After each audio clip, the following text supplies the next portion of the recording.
Hi and welcome. We've got another quick video, this time on site speed or page load speed. Now if you pop does page load speed affect SEO in Google, you get the answer, and if you scroll down you'll see lots of articles here on the fact that if your site or page loads slowly, you're going to rank worse in Google. Basically, like Google likes your page to be fast, and the simple process of looking at it is you count to 3. So the human response normally is 1, 2, page is taking too long to load, bored, going elsewhere, gone.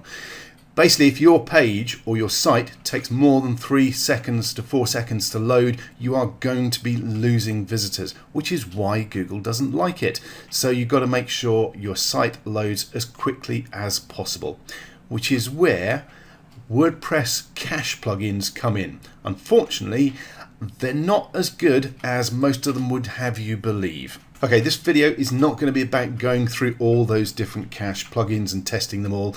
It's going to be about one particular plugin that I believe is the best based on my testing, but I will declare the fact that I know the guys behind it, and if you go through from a link below this video and buy a copy, I will probably get a commission, hopefully.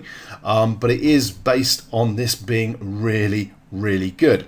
Okay, what I'm going to do is run through a speed test so you can see what it will do to your page load speed. Okay, so here we are on a site called GT Metrics, and it's a free site that will test your page load speed. So all I'm going to do is pop in the URL for one of my many test blogs, click on test your site, and it will take a few moments to run. Now there is a note here, I'm actually running this in an incognito browser because I'm actually logged into this site in a different browser. I'm actually logged in Microsoft Edge, because when you're logged into WordPress, if you run the test in the same browser, it will load quicker because stuff is already loaded up.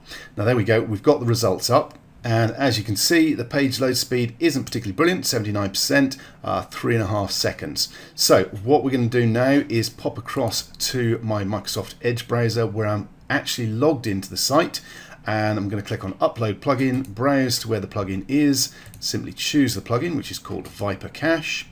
Click on Install Now. It'll take a second or two to install it. And once it's installed, basically I'm going to go into the menu and activate it as well, make sure it's actually working.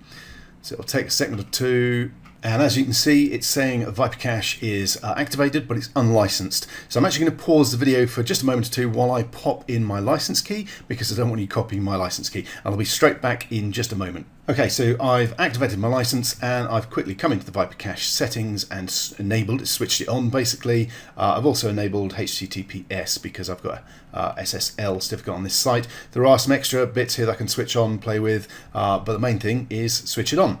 Okay, so let's go back across to Gmetrics. So we're now back on the Gmetrics site with the initial results that we got. We can see 3.5 seconds as a page load speed. Let's go back to a new browser for Gmetrics, new window, pop in the URL again, click on test your site, and it will take a few seconds to run. It's going to rerun all the tests for me.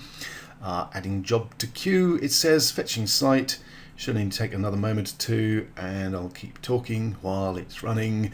We're almost there. There we go. Okay, now you can see we're now at 1.8 seconds. If we simply pop back to those results again, you can see originally it was 3.5 seconds for our load speed, and the scores were C in the 70s.